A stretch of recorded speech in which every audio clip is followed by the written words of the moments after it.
안녕하세요. 인체 설계도입니다. 지난 시간 우리는 인체에서 가장 거대한 하중 격전지 무릎 내부를 열어보았습니다. 단단한 대퇴골과 경골 사이에서 전방 십자인 대라는 생체 와이어가 방향 전환단 0.1초의 순간 얼마나 잔혹한 회전 토크를 견뎌야 하는지 목격했습니다. 무릎은 안정적이어야 했습니다. 하지만 동시에 움직여야 했습니다. 그래서 인체는 무릎 안에 십자인대라는 잠금 장치를 숨겨두었습니다. 오늘 우리는 그보다 훨씬 더 극단적인 관절로 이동합니다. 무릎은 그래도 체중을 버티기 위해 비교적 단단한 구조를 선택했습니다. 하지만 어깨는 다릅니다. 어깨는 안정성을 거의 포기한 대신 인체에서 가장 압도적인 자유도를 얻은 관절입니다. 팔을 앞으로 들어 올리고 옆으로 벌리고 뒤로 젖히고 머리 위로 뻗고 등 뒤까지 돌려보십시오. 인간의 팔은 거의 모든 방향으로 움직입니다. 창을 던지고 공을 던지고 나무 위 열매를 따고 도구를 휘두르고 머리 위 전구를 갈아 끼우고 등 뒤에 지퍼까지 올릴 수 있습니다. 이 말도 안 되는 자유도는 인간이 도구를 쓰는 존재가 되는데 결정적인 역할을 했습니다. 하지만 인체 설계도에는 언제나 거래가 숨어 있습니다. 자유도를 얻으면 안정성을 잃습니다. 그리고 오늘의 주인공인 어깨 관절, 글레노휴메럴 조인트는 이 거래의 가장 극단적인 사례입니다. 오늘 우리는 팔을 들어 올릴 때 왜 어깨가 특정 각도에서 찢어질 듯 아픈지, 왜 극상근 힘줄이 견봉 아래에서 반복적으로 짓눌리는지, 그리고 그 끝에서 어떻게 회전근개 파열이 발생하는지 해보합니다. 내 몸의 암호를 푸는 시간 13번째 에피소드 어깨 일부 회전근개 파열입니다. 본격적으로 들어가기 전에 먼저 어깨의 무대를 확인해야 합니다. 우리가 흔히 어깨라고 부르는 구조는 상완골 하나로 이루어진 관절이 아닙니다. 뒤쪽에는 견갑골, 앞쪽 위에는 쇄골, 그리고 바깥쪽에는 상완골이 만나 하나의 어깨 복합체를 만듭니다. 이 중 핵심은 견갑골입니다. 견갑골은 등 뒤 갈비뼈 위에 얹혀있는 납작한 삼각형 뼈입니다. 고정된 기둥이 아니라 팔이 움직일 때 함께 회전하고 미끄러지는 움직이는 플랫폼입니다. 견갑골의 바깥쪽 모서리에는 아주 작은 접시 모양의 관절면이 있습니다. 이것이 관절화, GLN-OID 캐버티입니다. 바로 이 작은 접시 위에 거대한 상완골 머리가 올라갑니다. 그리고 견갑골에는 앞으로 이어질 이야기의 핵심 구조가 하나 더 있습니다. 위쪽으로 뻗은 견봉, 그리고 앞쪽으로 돌출된 까마귀의 부리를 닮았다고 붙여진 오회돌기입니다. 이 구조들은 나중에 어깨 위쪽에 단단한 지붕, 즉 오회견 봉공을 만들고 그 아래로 극상근 힘줄이 지나가게 됩니다. 다시 말해 견갑골은 단순한 등뼈가 아닙니다. 상완골 머리를 받치는 접시이자 극상근 힘줄 위를 덮는 지붕의 뼈대입니다. 이제 이 구조를 알고 보면 어깨 관절의 모순이 훨씬 선명해집니다. 견갑골은 작은 접시를 만들고 상완골은 그 위에 큰 공처럼 올라갑니다. 어깨 관절을 이해하려면 먼저 고관절과도 비교해야 합니다. 고관절은 대퇴골 머리가 골반뼈의 깊은 소켓, 즉 비고 안에 단단히 박혀있는 구조입니다. 마치 깊은 절구통 안에 둥근 쇠공이 들어가 있는 형태입니다. 그래서 고관절은 강합니다. 걷고 뛰고 점프하고 수십 년 동안 체중을 버텨도 쉽게 빠지지 않습니다. 왜냐하면 뼈 구조 자체가 이미 깊은 소켓으로 안정성을 확보하고 있기 때문입니다. 하지만 어깨는 완전히 반대입니다. 어깨의 둥근 공은 상완골 머리, 즉 휴머럴 헤드입니다. 이 상완골 머리는 상당히 큽니다. 문제는 이 큰 공을 받아주는 견갑골 쪽 접시, 즉 관절화가 믿기 어려울 정도로 얕고 작다는 점입니다. 쉽게 말하면 골프공을 깊은 컵 안에 넣어둔 구조가 아닙니다. 오히려 작은 골프티 위에 골프공을 겨우 올려놓은 구조에 가깝습니다. 실제로 상완골 머리라는 거대한 공에 비해 견갑골의 관절화, 즉 그 공을 받아주는 접시는 크기와 깊이가 턱없이 부족합니다. 상완골 머리 전체를 감싸 안기는커녕 대략 3분의 1 정도만 간신히 받쳐주는 수준입니다. 인체는 왜 이렇게 위험한 설계를 선택했을까요?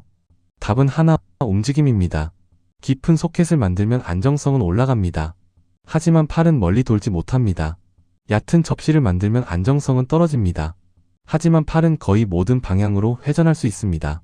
어깨는 안정성 대신 운동 범위를 선택한 관절입니다. 인체는 이 말도 안 되는 헐거움을 조금이라도 보완하기 위해 얕은 뼈 접시의 가장자리에 섬유 연골로 된 테두리를 덧대었습니다. 이것이 바로 관절화순, 글레노이드 라브룸입니다. 관절화순은 접시 가장자리에 붙은 고무 패킹이자 빨판입니다. 얕은 접시의 테두리를 조금 더 높이고 상완골 머리가 그 안에 조금이라도 더 잘 걸리도록 마지막까지 버티는 보강링입니다. 하지만 이 구조는 어디까지나 보조장치일 뿐이고 뼈 자체가 깊어진 것이 아닙니다.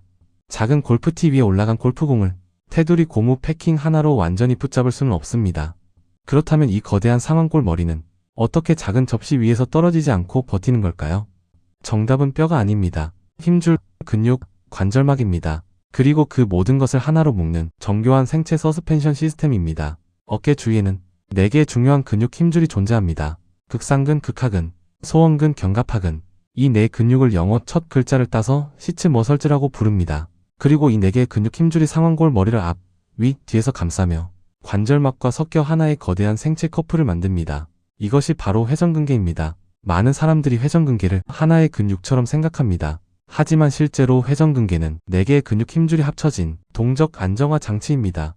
회전근개의 핵심 기능은 명확합니다. 상대적으로 큰 상완골 머리를 잡고 얕은 관절화 쪽으로 끌어당겨 그 안에 붙잡아두는 것입니다. 즉, 회전근개는 팔을 돌리는 모터이면서 동시에 상완골 머리가 접시 밖으로 튀어나가지 못하게 누르는 생체 손가락들입니다. 상상해 보십시오. 거대한 공 하나가 작은 접시 위에 올라가 있습니다. 그리고 그 공을 내 방향에서 4개의 케이블이 동시에 당기고 있습니다. 앞에서는 견갑하근이 잡아당기고 뒤에서는 극하근과 소원근이 버티고 위에서는 극상근이 공을 눌러 중심을 잡습니다. 이 4개의 케이블 중 어느 하나라도 망가지면 공은 더 이상 접시 중앙에 머물지 못합니다. 어깨의 비극은 바로 여기서 시작됩니다. 특히 가장 중요한 힘줄은 극상근 힘줄입니다. 극상근은 견갑골 위쪽의 오목한 공간, 즉 극상화에서 시작해 상완골의 큰 결절 쪽으로 달려갑니다. 이 근육은 팔을 옆으로 들어 올릴 때 처음 약 15도 정도의 움직임을 시작하는 시동 모터입니다. 그 이후에는 거대한 삼각근이 팔을 위로 끌어올립니다. 그런데 삼각근은 매우 강력합니다.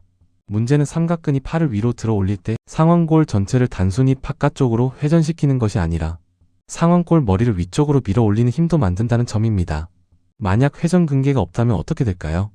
삼각근이 수축하는 순간 상완골 머리는 관절화 안에서 부드럽게 회전하는 대신 위쪽 뼈 지붕을 향해 들이받기 시작합니다. 즉, 회전근개는 삼각근의 강력한 힘에 맞서 상완골 머리를 관절화 중심으로 끌어내리고 붙잡는 반대 방향 제어 장치입니다. 팔을 들어 올리는 실제 움직임은 삼각근 혼자 만드는 것이 아닙니다. 삼각근이 팔을 끌어올리고 회전근개가 상완골 머리를 눌러 중심을 잡고 견갑골이 뒤에서 회전하며 길을 열어주고 쇄골과 흉쇄관절까지 함께 움직입니다. 어깨는 단 하나의 관절이 아니라 여러 관절과 근육이 동시에 작동하는 복합 크레인 시스템입니다. 그런데 이 복합 크레인에서 가장 좁고 위험한 터널이 하나 존재합니다. 바로 견봉 아래 공간, 서브아크로미얼 스페이스입니다. 견갑골 위쪽에는 견봉이라는 딱딱한 뼈 지붕이 있습니다. 이 견봉과 오해돌기 그리고 그 사이를 잇는 오해견봉인대가 어깨 위쪽에 단단한 아치를 만듭니다. 이것을 코라코 아크로미얼 아치라고 부릅니다. 이 아치는 매우 중요한 구조입니다. 상완골 머리가 위쪽으로 탈구되는 것을 막아주는 단단한 천장입니다. 하지만 동시에 그 천장 아래를 극상근 힘줄이 지나가야 합니다. 즉, 극상근 힘줄은 상완골 머리와 견봉이라는 2개의 딱딱한 구조 사이를 통과하는 좁은 터널 속 케이블입니다. 팔을 들 때마다 이 힘줄은 견봉 아래를 스치며 지나갑니다. 하루 수백 번, 1년이면 수만 번, 수십 년이면 수십만 번. 처음에는 아무 문제가 없습니다. 젊은 힘줄은 탄력 있고 섬유 배열도 촘촘하며 마찰을 버틸 수 있습니다. 그리고 그 사이에는 견봉화 점액낭이라는 얇은 윤활 주머니가 존재합니다. 이 점액낭은 극상근 힘줄과 견봉 사이에서 마찰을 줄여주는 생체 베어링 오일 같은 역할을 합니다. 하지만 나이가 들고 반복적인 머리 위 동작이 누적되고 투구, 수영, 라켓 스포츠, 웨이트리프팅처럼 팔을 수평선 위로 반복해서 쓰는 시간이 길어지면 상황이 달라집니다. 극상근 힘줄은 반복적으로 눌리고 쓸리고 붓고 염증을 일으킵니다. 특히 극상근 힘줄에는 혈류 공급이 상대적으로 빈약한 구역이 존재합니다. 즉, 한번 미세 손상이 생기면 수리 속도가 느려도 매일 조금씩 찢어지고 매일 조금씩 회복되지만 회복보다 손상이 더 빠른 순간이 오면 힘줄 내부의 콜라겐 섬유는 낡은 밧줄처럼 해지기 시작합니다. 이것이 회전근개 퇴행성 건염, 그리고 회전근개 파열의 시작입니다. 이 단계에서 환자들이 가장 흔히 호소하는 증상이 있습니다. 팔을 내리고 있을 때는 괜찮습니다. 하지만 팔을 옆으로 들어 올리는 중간 구간에서 갑자기 날카로운 통증이 발생합니다. 특히 약 60도에서 120도 사이, 의학계에서는 이 구간을 페인풀 아크, 즉 통증호라고 부릅니다. 왜 하필 이 구간일까요? 이것은 단순한 통증 패턴이 아닙니다. 어깨 내부에서 뼈와 힘줄이 실제로 충돌하고 있다는 물리적 신호입니다. 팔을 옆으로 들어 올리는 외전 동작이 시작되면 삼각근은 팔을 위로 끌어올립니다. 이때 회전근개가 상완골 머리를 아래로 단단히 잡아 끌어 관절화 중심에 눌러두지 못하면 상완골 머리는 위쪽으로 치솟습니다. 위에서는 견봉이라는 뼈 지붕이 내려누르고 아래에서는 상완골 머리가 밀고 올라옵니다. 그 사이의 좁은 틈, 견봉화 공간 안에는 극상근 힘줄과 견봉화 점액낭이 지나가고 있습니다. 정상이라면 여기는 힘줄이 부드럽게 미끄러질 만큼의 여유를 가집니다. 하지만 회전근개가 약해지고 극상근 힘줄이 붙고 점액낭까지 염증으로 두꺼워지면 이 좁은 터널은 더 이상 안전한 통로가 아닙니다. 팔을 60도에서 120도 사이로 들어 올릴 때 상완골 머리와 견봉 사이의 간격은 가장 잔혹하게 좁아집니다. 그 순간 부드러운 극상근 힘줄은 딱딱한 뼈 지붕과 뼈머리 사이에 무자비하게 끼어 짓눌립니다. 힘줄은 눌리고 쓸리고 갈려나갑니다. 이것이 바로 어깨 충돌 증후군 임핀지먼트 신드롬입니다. 겉으로 보기에는 그저 팔을 옆으로 들어 올리는 평범한 동작입니다. 하지만 어깨 내부에서는 붓고 약해진 힘줄이 뼈 천장과 상완골 머리 사이에서 매번 압착되는 미세한 파쇄 현상이 반복되고 있습니다. 그래서 환자는 팔을 처음 내릴 때나 완전히 올렸을 때보다 중간 각도에서 갑자기 칼로 베이는 듯한 통증을 느낍니다. 이 고통스러운 각도의 호가 통증호 PAINFUL 아크입니다. 즉, 통증호는 상완골 머리와 견봉 사이의 좁은 터널에서 회전근개 힘줄이 반복적으로 짓눌리고 있다는 생체 역학적 경고 신호입니다. 그리고 어느 날 아주 사소한 순간이 찾아옵니다. 높은 선반 위에 물건을 내리려는 순간, 무거운 창문을 억지로 들어 올리는 순간, 야구공을 던지는 순간, 수영장에서 팔을 강하게 휘젓는 순간, 혹은 넘어지며 어깨를 바닥에 부딪히는 순간, 이미 수천만 번의 마찰로 약해진 극상근 힘줄은 마지막 남은 섬유 다발까지 버티지 못하고 툭 찢어집니다. 이것이 회전근개 파열입니다. 완전 파열이 발생하면 환자는 팔을 스스로 들어 올리기 어려워집니다.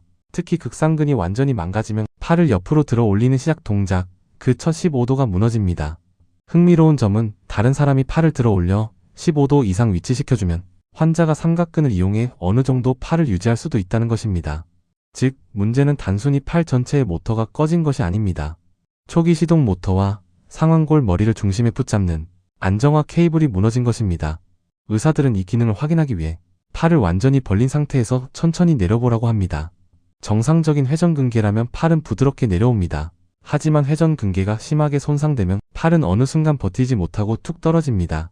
마치 크레인의 와이어가 끊어져 짐이 갑자기 아래로 쏟아지는 것처럼 말입니다. 이 장면은 단순히 팔 힘이 약해진 모습이 아닙니다. 어깨라는 생체 크레인을 붙잡고 있던 중심 케이블 하나가 끊어졌다는 뜻입니다. 상완골 머리를 작은 관절화 위에 붙잡아두던 회전근개의 장력 균형이 무너지고 팔을 들어 올리고 내리는 정교한 제어 시스템이 더 이상 정상적으로 작동하지 않는 것입니다. 결국 회전근개 파열은 단순한 힘줄 손상이 아닙니다. 가장 자유로운 관절을 붙잡아두던 생체 안전벨트가 찢어진 사건입니다. 여기서 오늘 우리가 본 어깨의 모순이 다시 한번 선명해집니다. 가장 자유로운 관절은 가장 정교한 균형 위에 서 있었습니다. 어깨는 깊은 소켓으로 버티는 관절이 아니었습니다. 작은 접시 위에 놓인 거대한 공을 회전근개라는 4개의 생체 케이블이 실시간으로 붙잡고 있는 관절이었습니다. 그리고 그 케이블 중 하나가 찢어지는 순간 어깨의 자유는 곧바로 불안정으로 바뀌기 시작합니다. 하지만 어깨의 공포는 회전근개 파열에서 끝나지 않습니다. 다음 시간에는 힘줄이 찢어지는 정도가 아니라 상완골 머리 자체가 작은 관절화 밖으로 굴러떨어지는 순간을 보게 됩니다. 어깨 탈구입니다. 그 순간 접시 가장자리에 붙어있던 관절 와수는 찢기고 빠져나가는 상완골 머리는 애과신경이라는 케이블까지 위협합니다. 어깨가 빠진다는 것은 단순히 공이 접시에서 빠지는 사건이 아닙니다. 관절과 신경이 함께 위험해지는 복합적인 구조 붕괴입니다. 가장 자유로운 관절은 가장 헐거운 관절이었습니다. 그리고 그 헐거움을 붙잡고 있던 첫 번째 안전벨트가 바로 회전근개였습니다. 인체 설계도였습니다.